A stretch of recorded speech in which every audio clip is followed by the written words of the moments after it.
পরে রয়েছে পয়লা বৈশাখ, তাই ঝটপট করে রেডি হয়ে চলে গেলাম শপিং করার উদ্দেশ্যে। তোমাদের নিশ্চয়ই শপিং হয়ে গেছে। আমার শপিং করতে একটু দেরি হলো, কারণ তোমরা জানোই আমার ভাইয়ের শারীরিক অসুস্থতার কারণে শপিং করার কোনো চান্সই পাইনি। তাই আজ সন্ধ্যেবেলা ঝটপট করে রেডি হয়ে দুজনা মিলে চলে গেলাম শপিং মলে। আর শপিং মলে এসে দেখি প্রচণ্ড ভিড়, কারণ আজকেই ছিল শেষ বাজার। বিশাল মেগামার্টে এমনিতেই সবসময় বেশ ভিড় হয়। তো দেখতেই পারছো, এখানে আমি প্রথমেই ছেলের জন্য দেখে নিচ্ছি। তো ছেলের জন্য ভেবেছি একটা হাফ প্যান্ট আর টি শার্ট নেব, কারণ গরম পড়ে গিয়েছে আর গরমে এর থেকে বেটার ড্রেস আর হতেই পারে না।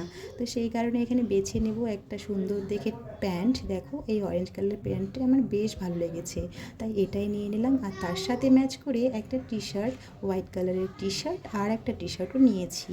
তো তারপরে নিয়ে নেব হাজব্যান্ডের আর ভাইয়ের জন্য কিছু, তারপরে মায়ের জন্য আরজি থেকে একটা শাড়ি কিনে তারপরে চলে যাব বাড়ি। তো দেখতেই পাচ্ছ এখানে প্রচণ্ড ভিড় হয়েছে। আর তোমাদের কীরকম লাগলো আমার মিনি ব্লগটা অবশ্যই কমেন্ট করে জানাবে। আর তোমাদের শপিং হয়েছে কি না সেটাও জানাবে। আর আমার ভিডিওটা দেখার জন্য ধন্যবাদ।